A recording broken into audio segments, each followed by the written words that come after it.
ఎందుకు అంతగా మీరు మొగ్గు చూపాల్సి వచ్చింది? తెలంగాణకు జరుగుతున్న అన్యాయాన్ని మీరు ఎందుకు నిలదీయలేకపోతున్నారు? ఎందుకు సరిచేయలేకపోతున్నారు? ప్రభుత్వంలో ఉండి పార్టీగా ఉండి ఎందుకు నిలదీయలేకపోతున్నారు? ప్రభుత్వంలో ఉండి ఎందుకు సరిచేయలేకపోతున్నారు?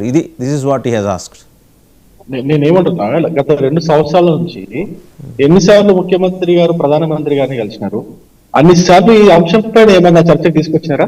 ఒక మాట అంటే నేను కూడా తెలంగాణ వాదిని, ఆబ్వియస్ గా తెలంగాణ ప్రయోజనాల కోసం నేను మా సొంత పార్టీతో కూడా కొట్టడానికి సిద్ధంగా ఉండడంలో ఎటువంటి డౌట్ లేదు, అందులో ఎటువంటి లేదు. కానీ ముఖ్యమంత్రి యొక్క నేను అది నిష్క్రియ పర్వం గురించి నేను మాట్లాడుతున్నా. కరెక్ట్ అది. ఎందుకంటే 2 సంవత్సరాలుగా ఎన్నిసార్లు రవికుమార్ గారు మీ వీడియో ఆగిపోయిందండి, ఒక మాట వీడియో ఆన్ చేసుకోండి. రవికుమార్ గారు మీ వీడియో రైట్. ఇప్పుడు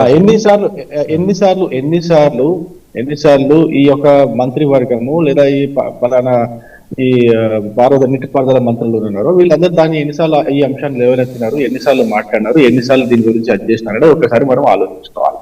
ఎన్నిసార్లు మా ఎంపీలను కలిసినారు, ఎన్నిసార్లు మా ఎంపీలను మా కేంద్ర మంత్రులను కలిసి ఈ విషయాలపైన చర్చ చేసినారు, ఒకసారి ఆలోచించుకోవాలి. అంతకుముందు ఉన్నటువంటి కేసీఆర్ గారు కేంద్రంతో ఎప్పుడు గొడవ పడ్డట్టే చేసినారు. కానీ అంటే రెండోసారి అధికారంలోకి వచ్చిన 1 సంవత్సరం 2 సంవత్సరాలు మంచిగా ఉన్నారు. దాని తర్వాత 3-4 సంవత్సరాలు ఆయన గొడవ పెట్టుకోవడానికి ఆయన డిసైడ్ చేసుకున్నారు. ఎందుకంటే తన పార్టీని దేశం మొత్తం విస్తరించాలనే ఒక ఉద్దేశంతోనే ఆయన ఒక 4 సంవత్సరాలు, దాదాపు 3-4 సంవత్సరాలు అదే పనిలో పడ్డారు. కానీ అంతకు మించి ఏమి మాట్లాడలే.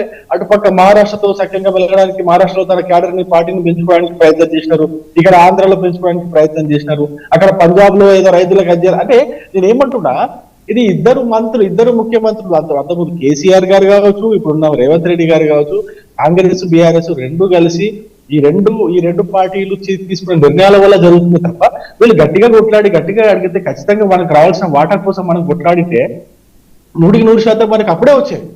కానీ వీళ్ళ యొక్క నేను నిష్క్రియ పర్వం అని చెప్తున్నా, ఇద్దరు ముఖ్యమంత్రి కేసీఆర్ గారు, రేవంత్ రెడ్డి గారి ఇద్దరు నిష్క్రియ పర్వం వల్ల జరుగుతున్నటువంటి అంటే ఈ డిలే ఏదైతే డిలే అవుతుందో దీనివల్ల వీళ్ళిద్దరి వల్ల జరుగుతుంది అనేది నా యొక్క ఆరోపణ. ఒకటి నేను ఇంకొక విషయం కూడా చెప్తున్నానండి.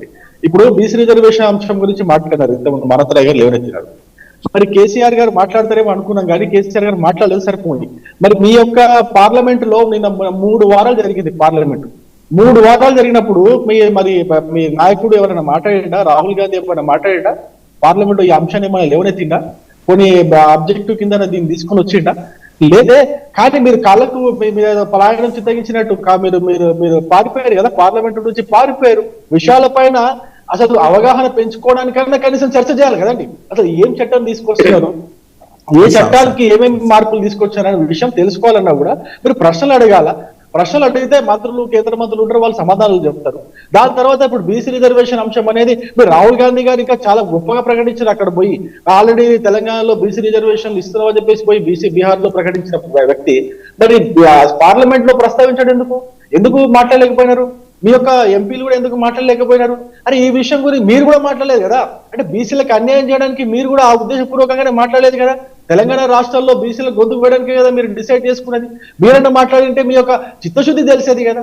మీరు మాట్లాడలేదు, కేసీఆర్ గారు మాట్లాడలేదు. నేను ఏమంటున్నానండి, ఇప్పుడు ఈ 2 పార్టీలు తెలంగాణకి ఏ విధంగా అంటే వాళ్ళ సొంత ప్రయోజనాల కోసం ఇప్పుడు కేసీఆర్ ఎంత దోచుకున్నాడు, మేము అంతకు ఏం తక్కువ, మేము అంతకంటే మించి దోచుకుంటే వాళ్ళిద్దరూ మాట్లాడితే గానీ. రవికుమార్ గారు ఒక ప్రశ్న, వాళ్ళిద్దరూ మాట్లాడితే గానీ మీరు మాట్లాడరా? తండ్రి స్థానంలో ఉన్నారు. మాట్లాడాలంటే పార్లమెంట్ లో వాళ్ళు ఉండాలి కదా. ఇప్పుడు వాళ్ళు పార్లమెంట్ లో లేరు. ఆయన ఏదో వేరే విదేశీ పర్యటనకి వెళ్ళారండి, అది వ్యక్తిగతం. పర్యటనకి వెళ్తే అరే వెళ్ళకూడదా? మీరు వెళ్ళొచ్చా పర్యటనలకి? ఆయన వెళ్తేనే తప్ప? వాసు గారు పార్లమెంట్ లో వాకౌట్ చేసిపోయారు కదా అంటున్నా. పార్లమెంట్ లో వాకౌట్ చేసిపోయారు. వాళ్ళు ఎవరితో మాట్లాడతారు, ఏం మాట్లాడతారు? పార్లమెంట్ లో కూర్చొని మాట్లాడి ప్రశ్నలు అడిగితే తెలంగాణ ప్రయోజనాల గురించి మాట్లాడాలన్న చిత్తశుద్ధి ఉంటే మాట్లాడేవాళ్ళు.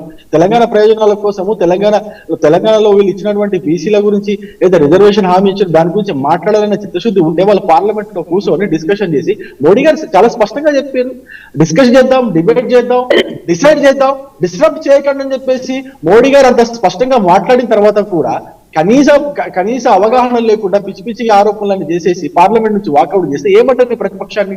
మనకు పట్టిన దరిద్రం అనుకోవాలి. భారతదేశానికి ప్రతిపక్షం దొరకడం మనకు పట్టిన దరిద్రం అనుకోవాలి, మనకు పట్టిన అరిష్టం అనుకోవాలి. విజీ రామ్జీ గురించి దాన్ని వాకౌట్ చేసి మిగతా అన్నింటినీ కూడా వాళ్ళు చేసేసారు కదా. ఆ వందే భారత్ పైన డిస్కషన్ చేసినారు, దాంతో సరిపైన డిస్కషన్ చేసినారు. 8 గంటలు వాళ్ళు రెండింటి పైన డిస్కషన్ చేసినారు, వీటి పైన డిస్కషన్ చేయలేకపోయారు. రైట్, మానవతరాయ్ గారు చెప్తారు. భారతీయ జనతా పార్టీ రవికుమార్ గారు ప్రజా ప్రయోజనాల కోసం మాట్లాడాలని కోరుకుంటుందండి. మేము ప్రభుత్వంలో 11 సంవత్సరాలు 11 సంవత్సరాలు నిరంతరంగా ప్రజా సమస్యల గురించి రవికుమార్ గారు, మానవతరాయ్ ప్రతిపక్షం ఇక్కడ ప్రతిపక్షం తెలంగాణలో ఏ విధంగా అయితే కేసీఆర్ రూపంలో అక్కడ కాంగ్రెస్. రవికుమార్ గారు ఒకసారి మానవతరాయ్ మాట్లాడతారు. రవికుమార్ గారు ప్లీజ్, మానవతరాయ్ గారు మాట్లాడతారు. రవికుమార్ గారు పార్లమెంట్ లో రాహుల్ గాంధీ ఎందుకు లేవనెత్తలేదు అని అంటున్నారు. ఇవాళ తెలంగాణని ఆదర్శంగా తీసుకొని ఇలా కర్ణాటక కులగణన చేస్తారు. అసలు మీరు రాహుల్ గాంధీ మాటకు భయపడే మీరు అసలు కులగణన చేయని వాళ్ళు మేము జనగణనతో పాటు కులగణన చేస్తామని చెప్పి ఒక మెట్టు దిగి వచ్చారు. అదే విధంగా ఇది తెలంగాణ రాష్ట్రంలో డిమాండ్, ఇది తెలంగాణ రాష్ట్రంలో ఆందోళన జరిగినాయి. అదేవిధంగా గతంలో తమిళనాడులో 91లో జరిగితే 76వ రాజ్యాంగ సవరణ ద్వారా కాంగ్రెస్ ప్రభుత్వమే ఆ రాష్ట్రంలో డిమాండ్ ఉంది కాబట్టి అన్ని పార్టీలు ఏకమైనవి కాబట్టి 9వ షెడ్యూల్లో చేర్చి రాజ్యాంగ పరంగా రక్షణ కల్పించారు. ఇలా అదే చేయమంటున్నాం మిమ్మల్ని. మేము కాంగ్రెస్ ఆ రోజు ఏం చేసిందో బీసీలకు రిజర్వేషన్లు ఇవ్వటం తమిళనాడుకు అదే చేయమంటున్నాం. కాబట్టి భవిష్యత్తులో త్వరలో దేశవ్యాప్తంగా కూడా చేస్తాం. దీన్ని తొందరపడకండి. ఈ అంశం అనేది కానీ ఓబీసీ ప్రధానమంత్రిగా ఉన్నటువంటి నరేంద్ర మోడీ గారు చెప్పుకునే ఆయన కనీసం ఈ బిల్లు విషయంలో కనీసం స్పందించకపోవటం అనేది బీజేపీ వాళ్ళు ఇక్కడే అసెంబ్లీలో ఆమోదిస్తారు, నోటితో నవ్వుతారు, బయటకు వచ్చి నొసటితో వెక్కిరిస్తారు. అంటే అడ్డుకోవాలా? అసలు బీజేపీకి ఇష్టమే ఉండదు. రిజర్వేషన్లు అన్ని ఎత్తేసే ప్రయత్నం వాళ్ళది. కాబట్టి ఈ దేశంలో రిజర్వేషన్లు ఇచ్చింది బీసీలకు, ఇప్పుడు అనుభవిస్తున్న రిజర్వేషన్లు ఇచ్చింది కాంగ్రెసే. ఓబీసీలకు కేంద్రీయ విద్యా సంస్థలు 27% రిజర్వేషన్ ఇచ్చింది కాంగ్రెసే. సోనియా గాంధీ, మన్మోహన్ సింగే. ఎస్సీ వర్గీకరణ అమలు చేసింది కాంగ్రెసే, తొలి రాష్ట్రం ఈ దేశంలో. కాబట్టి ఇంత ఎస్సీ ఎస్టీలకు రిజర్వేషన్లు ఇచ్చింది కాంగ్రెసే. లంబాడీల్ని, బీసీలుగా ఉన్న లంబాడీల్ని ఎస్టీ జాబితా చేర్చింది కాంగ్రెసే. ఇంతమందికి రిజర్వేషన్లు ఇచ్చిన వాళ్ళం తెలంగాణ. మీరు కాకినాడ తీర్మానం 97లో 2 రాష్ట్రాలు, 1 ఓటు 2 రాష్ట్రాలని ఎగ్గొట్టినా మోసం చేసినా తెలంగాణ ఇచ్చింది కాంగ్రెసే. మీరు ఇవ్వకపోతే ఈ 42% విద్యా ఉద్యోగాల్లో స్థానిక సంస్థల్లో రిజర్వేషన్లు కూడా కాంగ్రెస్ వేస్తుంది. ఉపయోగపట్టండి. నేను కేసీఆర్ గారు ఎందుకు మాట్లాడలేదంటాను, బర్నింగ్ టాపిక్ కదా, దీన్ని ఎందుకు మాట్లాడలేదు? మోడీ గారి మీద ప్రశ్నించేవాడైతే గట్టిగా నిలదీసేవాడే, నిలదీయకుండా రూపాయి కార్యక్రమంతో మోడీ గారు కుశల ప్రశ్న వేసిండు. కేసీఆర్ ఎట్లా ఉన్నాడు, బాగున్నాడా, బయటికి రమ్మను. ఆ రేవంత్ రెడ్డి ప్రజల్లో ప్రజాభిమానం బాగా పెరుగుతుంది, బయటికి రావాలా, మీరు మేము కలుద్దాం అని బయటికి తీసుకొచ్చిండు. మోడీనే తీసుకొచ్చిండు. ఒక విధంగా చెప్పాలంటే కవిత గారు స్పష్టంగా ఒక పక్క నిప్పు పెడుతున్నారు. బీఆర్ఎస్ ఎప్పుడు కూడా బీజేపీలో కలుస్తుంది. నన్ను జైల్లో ఉంటే బీఆర్ఎస్ బీజేపీలో విలీనం గురించి మాట్లాడని అవమానపరిచారు. సీఎం రమేష్ గారు స్పష్టంగా కేసీఆర్ వేస్తుంది. ఆ కేసుల నుంచి బయటపడేయండి, మీ కాళ్ళు మొక్కుతాం, మేము పార్టీ విలీనమైన చేస్తాం, లేకుంటే పొత్తైన పెట్టుకుంటాం అని చెప్పి సీఎం రమేష్ కాళ్ళు పట్టుకున్నది ఎవరు? కేటీఆర్ కాదా? కాబట్టి వీళ్ళు కలిసి ఇప్పుడు ఏంటంటే కాంగ్రెస్ పార్టీకి డోకా లేదు. 3000 రోజులు 8 సంవత్సరాలు తెలంగాణలో రేవంత్ రెడ్డి పరిపాలన మెచ్చుకుంటున్నారు.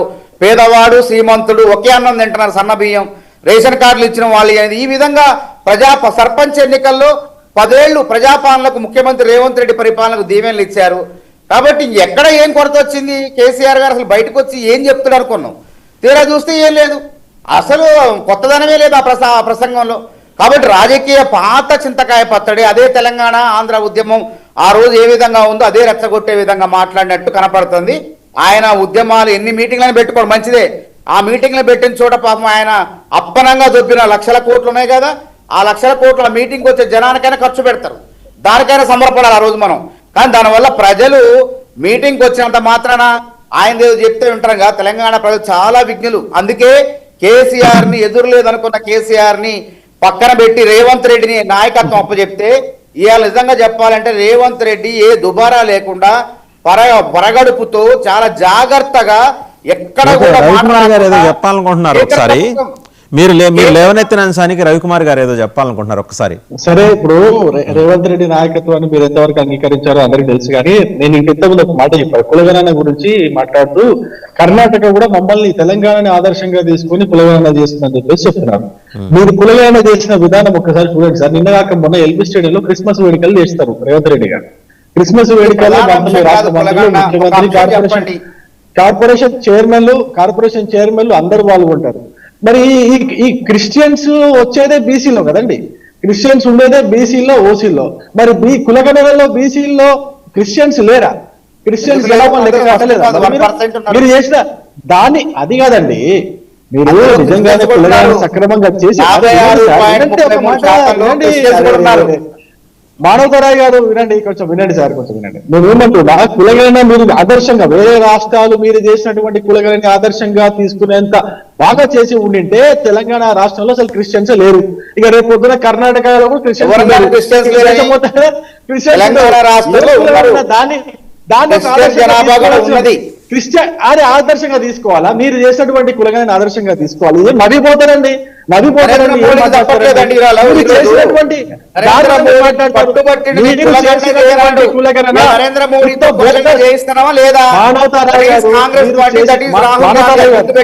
వినండి సార్, మీరు డిస్టర్బ్ చేద్దామని మీరు ఫిక్స్ అయితే నేను ఇట్లా మాట్లాడాలి. నేను మధ్యలో రాలే, అయిపోయాను మధ్యలో వచ్చే పాయింట్ చెప్పాను. నేను ఏమంటున్నా, మీరు చేసినటువంటి కులగణనని ఏ రాష్ట్రం కూడా ఆదర్శంగా తీసుకుంటే, కర్ణాటక ఏ రాష్ట్రమైన ఆదర్శంగా తీసుకుంటే ఆ రాష్ట్రం నాశనం అయిపోయినట్టే. అక్కడ ఉన్నటువంటి జనాభా డెమోగ్రఫీ మీరు మార్చేసినట్టే, దాన్ని మ్యానిపులేట్ చేసినట్టే.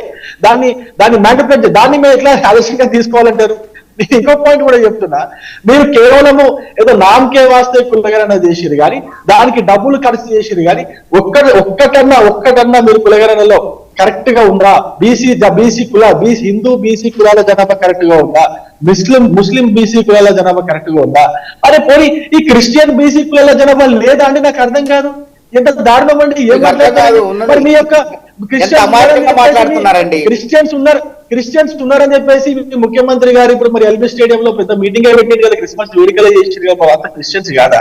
వాళ్ళందరూ సర్టిఫికేట్ చెక్ చేయండి, మరి వాళ్ళందరూ సర్టిఫికేట్ చెక్ చేయండి. చెక్ చేస్తే మరి వాళ్ళందరూ బీసీల కిందకి రారా? ఎంతమంది వచ్చారు? మీ మంత్రులకు తెలియదా? అంటే మీ మంత్రులకు, ముఖ్యమంత్రులకు తెలంగాణ రాష్ట్రం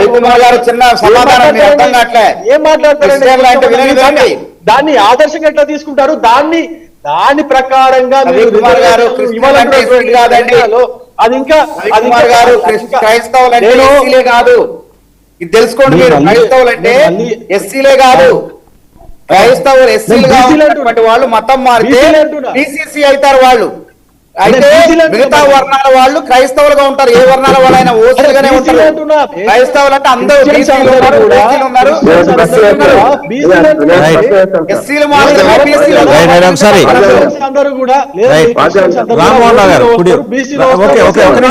రవి గారు, మానవతరాయ్ గారు, రామ్మోహన్ రావు గారు మాట్లాడతారు ఒకసారి ప్లీజ్.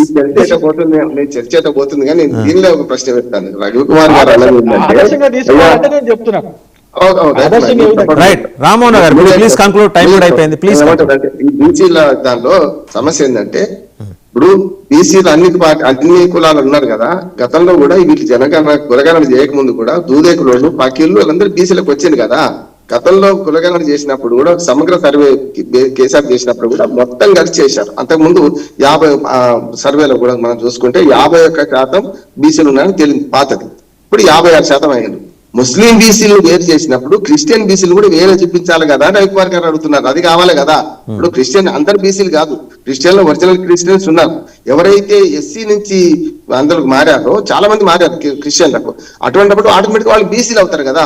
ఇక్కడ ఎస్సీ రిజర్వేషన్ ఇక్కడ అనుభవిస్తున్నారు వాళ్ళు, మళ్ళీ అక్కడ పోయి బీసీ అంటున్నారు కదా. బీసీ రిజర్వేషన్ ప్రకటించేటప్పుడు ముస్లిం బీసీలను 10% వేరే ఎట్లా చూపించారో వీళ్ళు 2.5, 3.5 చూపించలేదని రవికుమార్ అడుగుతున్నారు. అక్కడ సమాధానం లేదు. అందుకని మళ్ళీ మాట్లాడదాం. Thank you very much. Bandaru Rammohan గారు, రవికుమార్ గారు, మానవతరాయ్ గారు అండ్ మేడా శ్రీనివాసరావు గారు, అందరికీ ధన్యవాదాలు. సో చూసాం కదా, కేసీఆర్ తేనె తుట్ట కదిల్చారు. 2 ఏళ్ల తర్వాత వచ్చారు, లేటుగా వచ్చినా లేటెస్ట్గా వచ్చారని క్లెయిమ్ చేసుకున్నారు. మళ్ళీ ఆంధ్ర సెంటిమెంట్ గురించి ప్రస్తావన చేయడం అనేది ఆంధ్రప్రదేశ్లో ఉన్న పార్టీలకు కొంత కంటగింపుగా